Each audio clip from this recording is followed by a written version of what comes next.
एक बार की बात है कि सहजोबाई ने अपने गुरुदेव को आमंत्रित किया कि मेरी कुटिया में पधारो। कहते हैं ठाकुर जी बोले आज सहजो की भक्ति की परीक्षा लूंगा मैं।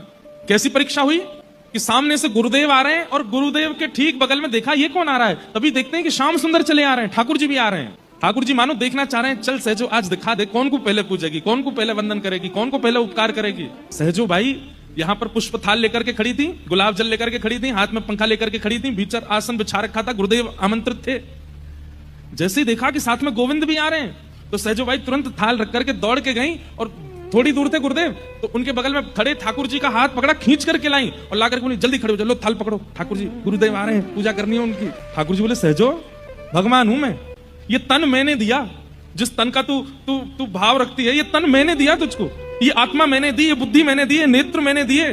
सहजो कहती है तन आपने दिया, बुद्धि आपने दी, नेत्र आपने दिए, पर इनका सदुपयोग उन्होंने दिया है, इनका सदुपयोग तो उन्होंने दिया। अगर ये ना आए होते तो तन प्राप्त करके भोग भोगने के लिए कोई गलत नहीं था।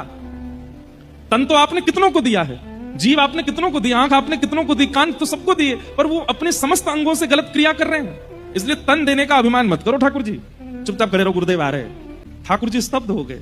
ठाकुर जी बोले अंत तो गत्वा मेरे लिए ही तड़पेगी, मेरी प्राप्ति के लिए ही तड़पेगी। बोले तड़पूंगी क्यों? बोले क्योंकि मेरी प्राप्ति करना ही जीवन का सार है। बोले मैं भी वचन देती हूं कि मैं अपने गुरुदेव के आश्रय में रहकर के ठाकुर जी को तड़पा दूंगी, वो ही कहने लगेंगे कि सहजो आजा, मैं तैयार बैठा हूं तेरे लिए। मैं अपने